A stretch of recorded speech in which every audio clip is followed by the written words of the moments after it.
아까 제가 교동문을 읽다가 순간 굉장히 당황했던 게 제가 지난주 설교 원고를 갖고 올라온 거예요. 그래서 지금 제가 지난주 설교를 하겠다는 얘기는 아니고요. 순간 너무 당황해가지고 어떻게 되나 막 생각을 했는데 제가 이면지였거든요. 뒤집어 보니까 오늘 설교더라고요. 삶의 문제도 마찬가지인 것 같아요. 뒤집어 보면 별거 아닌데 옆 사람과 인사해 보겠습니다. 뒤집어 보면 별거 아닙니다. 또 한 번 더 인사하겠습니다. 새해 복 많이 받으세요. 뒤집어 보면 별거 아닙니다. 저 너무 당황해서 저도 모르게 제가 교동문 읽다가 제가 제대로 읽었습니까? 근데 순간 죄송합니다라는 말이 나와가지고 순간 그랬습니다. 제가 부임한 지 얼마 안 돼서 오후 예배 때 한번 나눴던 동화 이야기입니다. 여러분 잘 아는 동화죠. 미운 오리 새끼 이야기. 태어난 아기 오리가 있습니다. 다른 오리들과는 다르게 몸집도 크고 못생기고 검습니다. 단지 외모만이 아닙니다. 하는 행동도 이상합니다. 뭘 해도 어색합니다. 다른 오리들처럼 하려고 해도 안 됩니다. 우스꽝스러운 모습만 만들어지죠. 그러다가 결국은 왕따를 당하고 그곳에 함께 있지 못하고 쫓겨나듯이 그 자리를 벗어나 홀로 지내게 됐어요. 추운 겨울이 왔죠. 혹독한 겨울에 어찌됐든 간신히 살아남고 봄날을 맞이하게 됩니다. 그리고 호숫가에서 한 백조 떼를 만나게 되죠.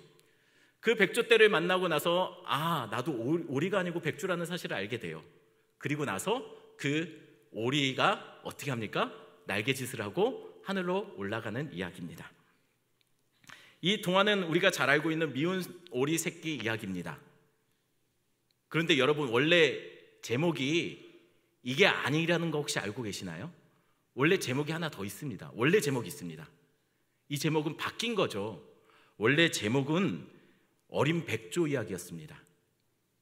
모르셨죠? 저도 몰랐어요. 인터넷 검색하니까는 네이버가 알려주더라고요. 여러분 사실 이 원제목이 더 맞는 것 같아요. 왜냐하면 이 이야기 속에 미운 오리는 사실 존재하지 않습니다. 그냥 단지 미운 오리라고 자기가 믿고 있는 어린 백조가 나오죠. 실제로는 미운 오리가 아니었다는 거예요. 이 어린 백조는 불행한 삶을 살았습니다. 왜 불행한 삶을 살았을까요? 오리처럼 행동할 수 없었기 때문이었을까요? 오리처럼 걷지 못하고 오리처럼 뒤뚱거리지 않고 오리처럼 꾀꾀거릴 수 없어서 그는 불행했을까요? 사람들이 세상을 살면서 왜 불행한 경험들을 하게 되는 것일까요? 남들처럼 많이 가지지 못해서, 남들처럼 좋은 직장 갖지 못해서, 남들처럼 많이 배우지 못해서 불행해지는 것일까요? 만약 그렇다면 이해가 안 되는 것이 있습니다. 세계에서 행복 지수가 높은 나라들이 사실은 이런 것과는 상관없는 나라들이에요. 많이 가지지 못했습니다. 좋은 직장이 많지 않습니다. 배움이 그렇게 잘 되어 있지 않은 나라들이 대부분이에요. 그러면 도대체 무엇 때문에 사람들은 불행해지는 것일까요? 왜 하나님의 백성들은 이 땅을 살면서 여러 가지 어려움과 여러 가지 불행들을 경험하며 살게 되는 것일까요? 정체성의 문제입니다.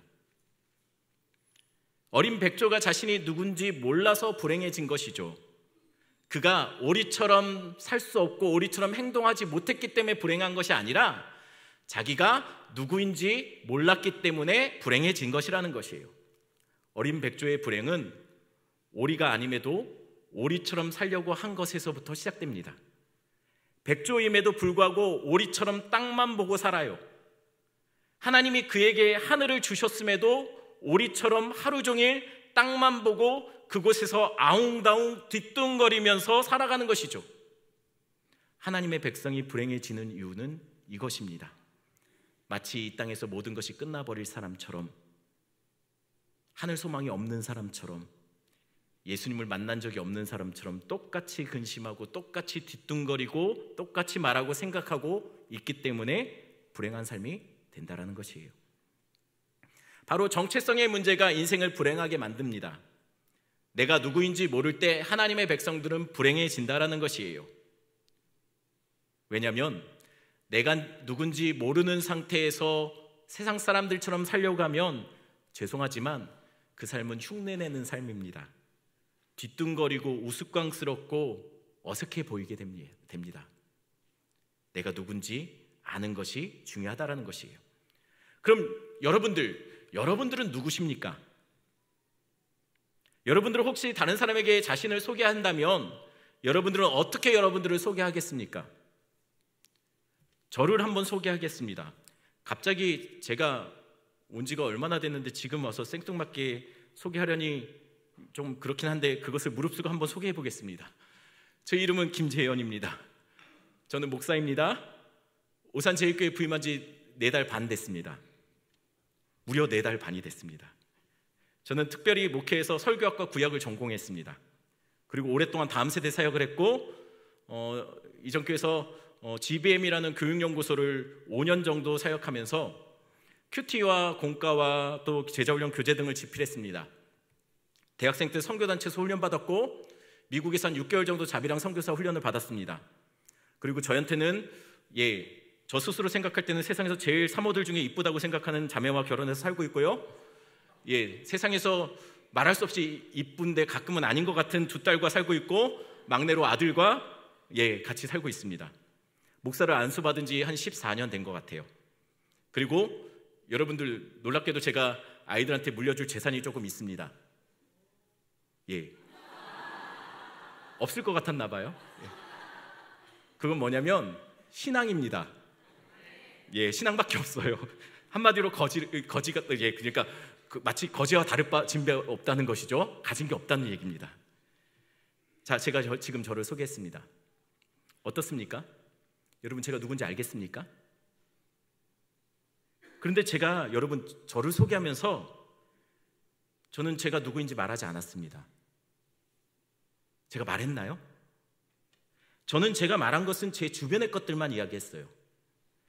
나를 둘러싸고 있는 것들, 내가 해왔던 것들, 내가 하고 있는 것들, 또 내가 가진 것들을 이야기했습니다. 그러나 정작 저는 저를 말하지는 않았어요. 제 주변 것, 제가 했던 것, 제가 가진 것을 말했죠. 많은 사람들이 실제로 자기가 가진 것, 자기가 하고 있는 것으로 자기를 설명하려고 해요. 근데 그것이 어색하지가 않아요. 모두가 그것으로 그 사람을 말한다는 것이죠. 학생들도 마찬가지예요. 100점 맞은 아이가 자기 스스로 좋은 학생이라고 생각해요. 아니죠. 그 학생이 한 일이 100점을 맞은 거지 100점이 그 학생은 아닙니다. 그렇죠? 어떤 학생은 50점을 맞아요. 그러면 그 학생은 50점짜리 학생이 되는 것처럼 행동합니다. 그런 학생이 혹여나 의사가 된다거나 대학 교수가 되겠다고 꿈을 가지면 주변 사람들이 네가? 라고 얘기해요. 딱 성적만큼만 꿈꾸라는 것이에요. 여러분, 그가 한 행위가 그가 가진 것이 그 사람을 말하는 게 아니에요. 돈을 많이 가졌다고 성공한 사람이 아닙니다. 여러분, 사회적으로 지위가 높다고 괜찮은 사람이 되는 건 아니에요. 그거는 그가 가진 직업이 괜찮은 것이죠. 그런데 많은 사람들이 그렇게 생각해요. 기억해야 할 것이 있습니다. 여러분이 가진 것이, 여러분이 하는 일이 정말 여러분이 누구인가를 말해주는 것은 아니라는 것이에요. 제가 목사 일을 하기 때문에 제가 목사인가요? 아니요. 제가 알고 있는 분들 중에서 목사 일을 하지만 사실은 저분이 목사 맞나? 라고 생각하는 분들이 종종 있습니다. 여러분, 제가 목사로 부름받았기 때문에 저는 목사로 살으려고 목사를 하고 있는 겁니다. 제가 목사 일을 하고 있기 때문에 목사가 된 건 아니에요. 목사로 부름받았다는 확신이 있었기 때문에 목사로 살고 있는 것이죠. 내가 무엇을 하는지가 나를 말하는 것은 아닙니다. 내가 무엇을 가졌는지가 내가 누구인지를 결정하는 것이 아니라는 것이에요. 더 중요한 것은 내가 누구인지가 더 중요합니다. 그러고 나면 내가 하는 일이 달라지는 것이죠.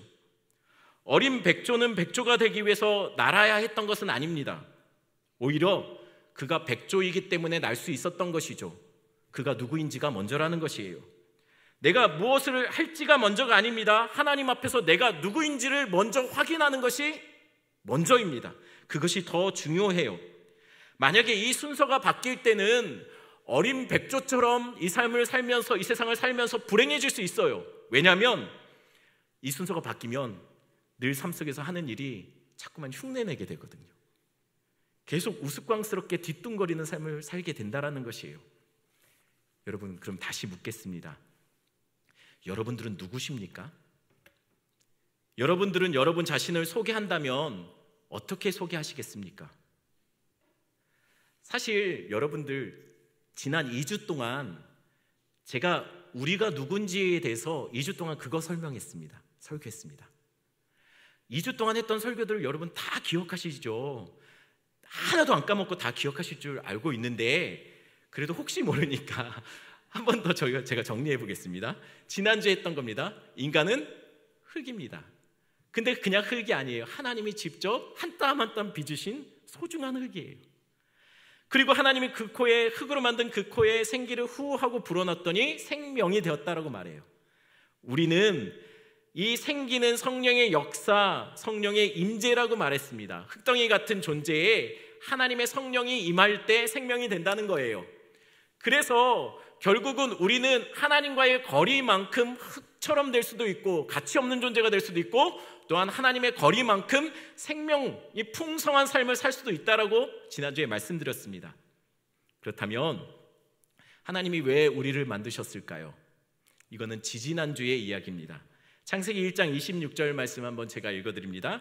하나님이 이르시되 우리의 형상을 따라 우리의 모양대로 우리가 사람을 만들고 그들로 바다의 물고기와 하늘의 새와 가축과 온 땅과 땅에 기는 모든 것을 다스리게 하자 하시고, 하나님이 세상을 자기의 뜻대로 정복하고 다스릴 왕 같은 존재로 우리를 만드시기로 결단하시고 만드신 게 우리라는 거예요.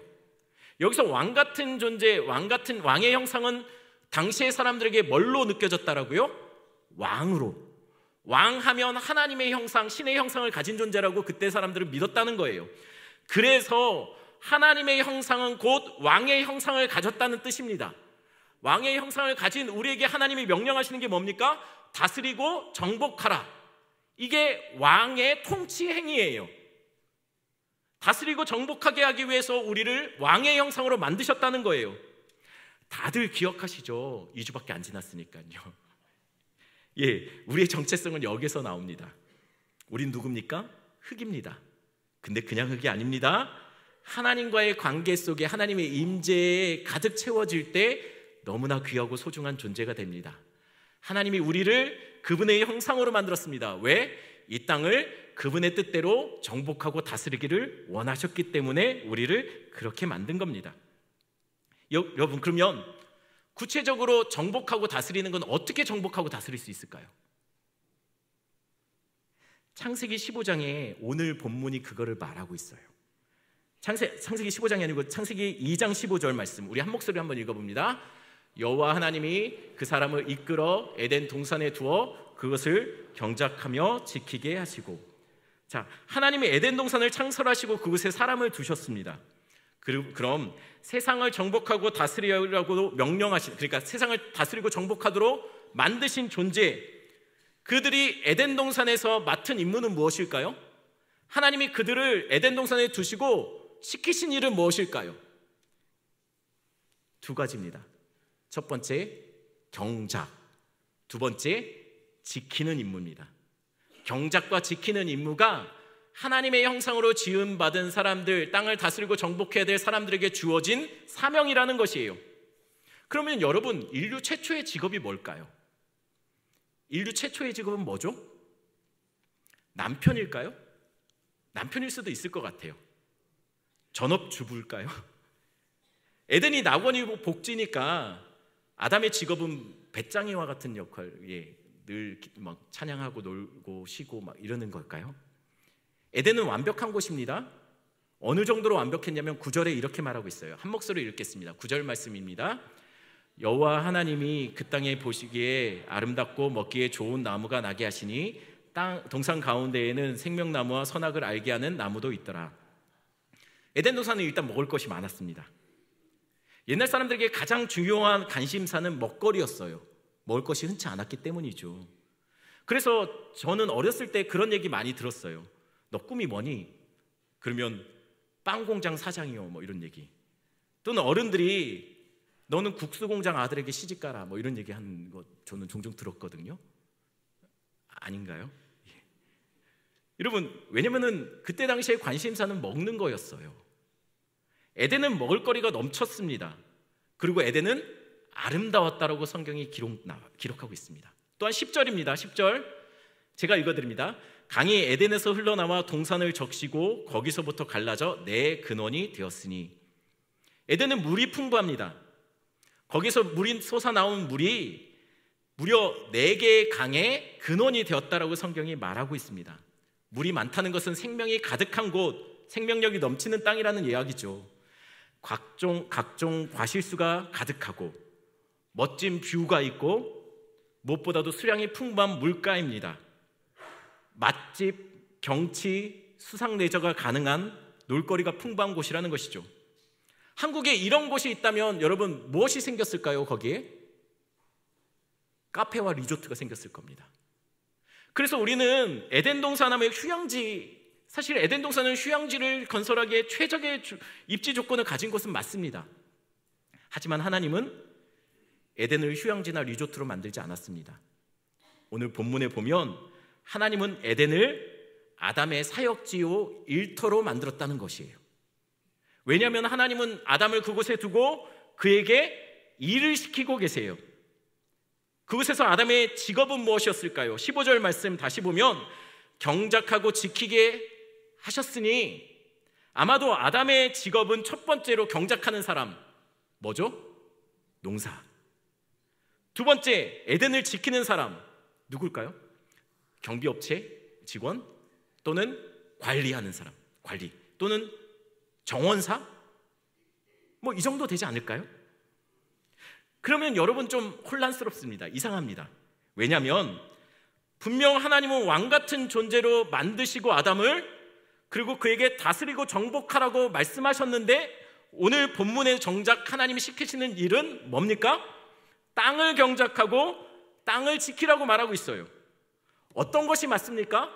왕이 맞습니까? 아니면 농사꾼 또는 경비업체가 맞습니까? 관리하는 사람이 맞습니까? 어느 게 맞습니까? 땅을 정복하고 있는 모습입니까? 아니면 오히려 땅에게 정복당하고 있습니까? 땅이 아담을 위해서 존재합니까? 아니면 아담이 땅을 위해서 존재하는 것처럼 보입니까? 여러분 혼란스럽죠. 이것은 실제로 경작하다, 지키라는 두 단어의 원어를 좀 살펴봐야 될 필요가 있습니다.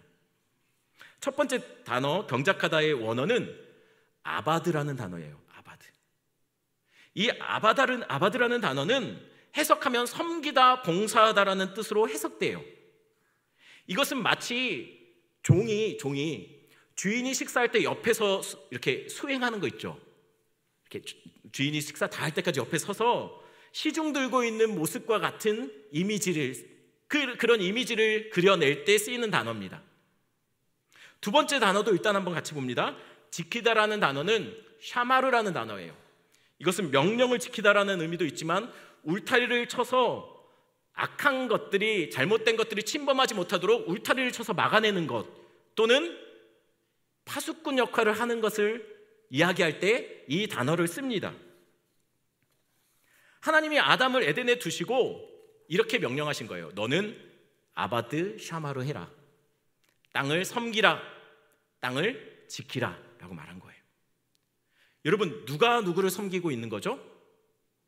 누가 누구를 지키고 있는 겁니까? 아담이 땅을 섬기고 아담이 땅을 지키고 있는 거예요. 이렇게 말하면 굳이 서열을 한번 나눠보겠습니다. 서열상 땅이 높습니까? 아담이 높습니까? 당연히 땅이 높은 거죠. 왜냐하면 섬김 받는 자가 섬기는 자보다 높은 건 사실 아닙니까? 그러니 땅이 아담보다 존귀한 게 아니죠. 그러면 여기서 드는 이상한 생각은 아담이 정말 왕 같은 존재가 맞냐라는 거예요. 땅보다 못한데, 땅을 섬기는 자인데 어찌 아담이 왕 같은 존재이며 땅을 정복하고 다스릴 수 있겠습니까? 오히려 지금 모습은 땅에 의해서 정복되고 땅에 의해서 다스려지고 있는 모습으로 보이고 있다는 것이에요. 그냥 보이기는 아담은 지금 생계를 위해서 땅을 열심히 섬기고 갈고 거기서 나오는 열매로 땅에게 고마워하며 감사하며 그것을 먹고 있다는 것이에요. 여러분, 이것은 아바드 샤마르라는 원어의 단어에 우리가 놓친 부분이 있기 때문에 발생되는 오해인 거예요. 이 아바드 샤마르라는 두 단어가 동시에 쓰이는 직종이 성경에 나옵니다. 이 아바드 샤마르 두 단어가 동시에 어떤 직업과 연결돼서 쓰이는 그 직업이 하나가 성경에 나와요. 같이 말씀 보겠습니다. 민수기 3장 7절 8절 말씀입니다. 가로에 있는 것은 읽지 마시고 한번 읽어보겠습니다. 그들이 회막 앞에서 아론 직무와 온 회중의 직무를 위하여 회막에서 심우하되 곧 회막의 모든 기구를 맡아 지키며 이스라엘 자손의 직무를 위하여 성막에서 심우할지니라. 여기서 회중의 직무는 아바드, 섬김입니다. 그 다음 심우하되는 샤마르, 지키다는 거예요. 이 두 단어를 동시에 사용해서 쓰는 직업이 뭡니까? 제사장이에요. 맞습니다. 제사장들이 바로 하나님의 집 성전에서 하는 역할이 뭐냐면 바로 아바드 샤마르예요. 실제로 에덴 동산은 여러분 성전과 많이 닮았어요. 동쪽에 문이 있죠. 아담이 범죄하고 쫓겨났을 때 천사들이 동쪽에서 문을 막고 서요. 성전도 동쪽으로 문이 나 있습니다. 성전의 그 중심에 하나님의 말씀, 통치를 상징하는 선악과가 있는 것이죠. 여러분, 그곳에는 하나님의 임재가 있는 것이에요. 에덴은 그래서 에덴 성전이라고도 말합니다. 즉, 여러분, 지금 제사장들이 바로 하나님의 성전에서 아바드 섬기고 샤마르 지키고 있는 거예요. 요즘 알바 연결해주는 사이트가 TV에서 그 광고 동영상이 뜬 것을 제가 본 적이 있어요. 알바를 요즘은 인터넷으로 사이트에서 연결을 시켜주는 사이트가 있습니다. 그 사이트에서 광고 영상을 TV에 한번 이렇게 보여주는 것을 제가 본 적이 있는데요. 그 광고 내용이 이렇습니다. 사장이 혼자 열심히 배달해요. 사장이 혼자 열심히 청소해요. 사장이 열심히 설거지하고 홀서빙까지 혼자 열심히 해요. 그러다가 지쳐서 쓰러집니다. 그러자 광고에서 뭐라고 나오냐면 그 사장에 대해서 이렇게 말합니다. 사장님 혼자 다 하지 마시고 알바 쓰세요 라고 나와요. 혹시 기억나시죠? 이 광고. 웃으시는 분은 아마 기억나시는 것 같은데, 여러분, 사장이 혼자서 청소하고 배달하고 설거지하고 서빙 다 하면 그 사람은 사장입니까? 아니면 아르바이트생입니까? 하는 일이 그 사람을 결정하는 거라면 그 사람은 사장이 아니라 아르바이트생이 맞습니다. 그러나 여러분, 사장이 알바 일을 한다고 알바생이 되나요? 아니죠. 그냥 알바 일을 하고 있는 사장인 거죠. 여러분, 백조가 오리처럼 행동하면은 백조가 오리가 됩니까? 아니죠. 오리인지 착각하고 있는 백조인 거예요. 여러분, 오히려 사장이 알바생이 해야 될 일까지 혼자 다 한다면 아마도 아르바이트생과는 다르게 일할 겁니다. 그렇죠? 왜냐하면 알바 일을 해도 사장이기 때문이에요. 아마 그래서 더 열심히 일할 겁니다. 더 내일처럼 할 겁니다. 더 최선을 다할 거예요. 왜냐하면 자신이 사장이기 때문이죠. 제사장이 성전을 섬깁니다. 제사장들은 성전을 섬기면서 아마도 성전의 기물들을 깨끗이 닦는 설거지도 했을 거예요. 그리고 청소도 했을 겁니다. 양을 잡았을 거예요. 그렇다고 제사장들이 아르바이트생이 되거나 혹은 도축업자가 되거나 청소하는 사람이 되거나 그러지는 않을 겁니다. 비록 그들은 성전에서 청소를 하고 설거지를 하고 양을 잡지만 그래도 그들은 그 모든 일들 속에 지금 제사장의 업무를 하고 있는 거예요. 그들은 그 일을 통해서 하나님을 섬기고 예배하고 있다는 거예요. 그렇기 때문에 청소도 설거지도 양을 잡는 것도 모두 예배와 관련된 하나님을 섬기는 일이 되는 것이죠. 왜냐하면 제사장으로 일하고 있기 때문입니다. 그래서 아바드라는 단어는 섬기다라는 뜻이 하나님과 관련돼서 쓰일 때는 예배하다라고도 해석돼요. 지금 그들은 성전에서 섬기고 있지만 설거지를 하고 있지만 또는 어쩌면 배달을 하고 서빙을 하고 사장이 그 모든 것을 다 한다 할지라도 사장은 사장입니다. 마찬가지로 하나님의 백성은 예배자로 우리의 삶의 자리에서 어떤 일을 하든지 간에 그 일에 귀천에 상관없이 사람들이 깔보는 일이라 할지라도 무시당하는 일을 한다 할지라도 예배하듯이 하나님을 섬기듯이 하면 그것은 예배가 되는 것이에요.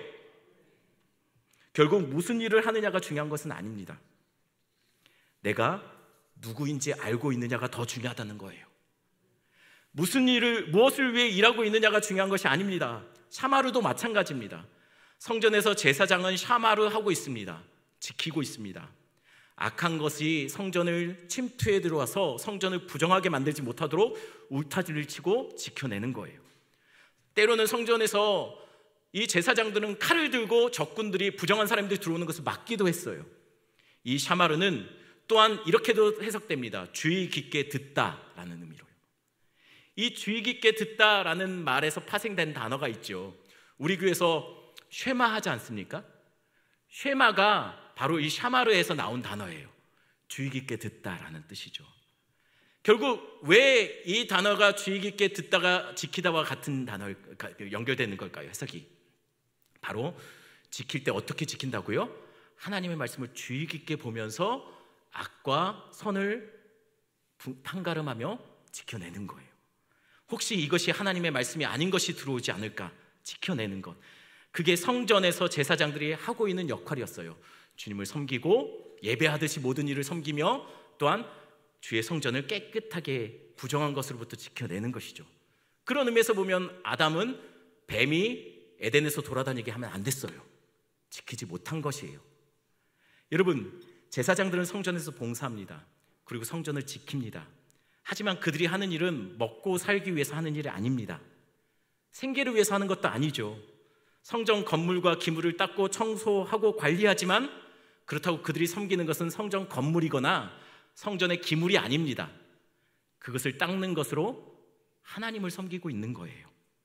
그들은 맡겨진 일을 하면서 하나님을 예배하고 있는 거예요. 일이 중요한 게 아니에요. 어떤 일을 하고 있느냐가 중요한 게 아니에요. 내가 누구인지가 중요한 거예요. 내가 어떤 직업을 갖고 있느냐가 중요한 것이 아닙니다. 내가 그 일을 통해서 지금 예배자로 하나님께 예배하듯이 그 일, 내게 맡겨진 일, 하나님이 보내서 나보고 있으라고 한 그 자리에서 예배하듯이 하나님을 섬기듯이 살아가고 있느냐가 중요하다는 것입니다. 그럼 다시 묻겠습니다. 아담의 직업이 무엇이었을까요? 그의 하는 일은 땅을 경작하고 그 땅을 파수하는 일이었습니다. 지켜내는 일이었습니다. 그러나 비록 그는 땅을 경작하고 땅을 갈고 땅을 지키고 있지만 그는 땅을 섬기고 있는 것이 아니라는 것이에요. 그는 땅보다 더 존귀한 자입니다. 땅이 그를 위해서 만들어진 거죠. 그는 지금 그 땅을 밭을 갈고 땅을 지켜내면서 그것을 통해 지금 하나님을 섬기고 있는 거예요. 왜냐하면 하나님이 그곳에 있으라고 했으니까요. 그 자리에서 열심히 일을 함으로 비록 땅을 갈고 있지만 하나님을 예배하고 있는 것이에요. 왜냐하면 하나님의 영광을 위해서 살고 있기 때문이죠. 혹시나 하나님이 있으란 나의 삶의 자리에 혹시 그는 악한 문화, 불법, 거짓이 침투하지는 않나 파수꾼으로 살고 있어야 됐다는 거예요. 그래서 성경은 하나님의 백성을 이 땅에서 그냥 왕 같은 존재라고 이야기하지 않습니다. 왕 같은 제사장이라고 말하고 있어요. 같이 말씀 베드로전서 2장 9절 말씀 보겠습니다. 한 목소리 읽습니다. 그러나 너희는 택하신 족속이요 왕 같은 제사장들이요 거룩한 나라요 그의 소유된 백성이니. 맞습니다.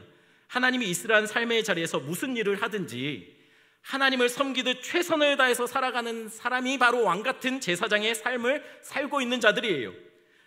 비록 생계를 위해서 열심히 일을 해야 되지만, 돈을 벌어야 되지만 일의 목적이 생계가 아니라 또는 회사나 사장을 위해서 일하는 것이 아니라 하나님이 보내신 그 자리에서 하나님을 섬기듯 일하고, 혹여나 하나님이 있으란 자리에 불법이나 악한 것이 침투하지 못하도록 파수꾼 역할을 하는, 적어도 나에게 맡겨진 그 일 속에 하나님의 기뻐하시는 일들, 죄악이 틈트지 않도록 하나님이 기뻐하시는 일이 나타날 수 있도록 최선을 다해서 일하는 것, 그것이 예배자의 삶이고 바로 그런 예배자가 있는 곳이 하나님의 나라가 임한 거예요.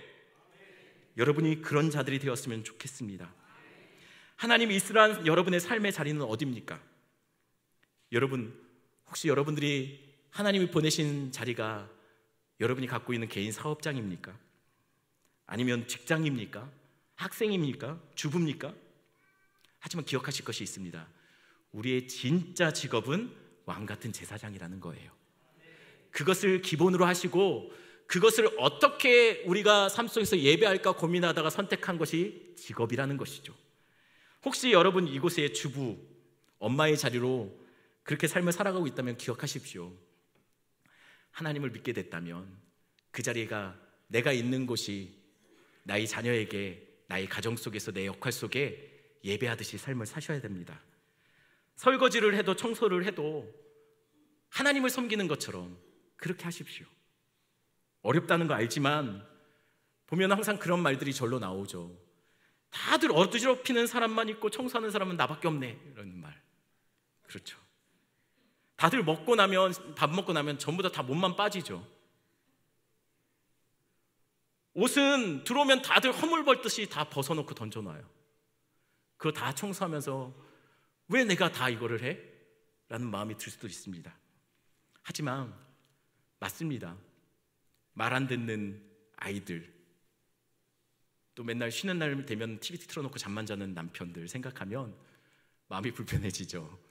하지만 그것을 통해서 우리 주님을 섬기는 마음으로 하는 설거지하고 청소하고 하면 조금 더 나아지지 않을까요?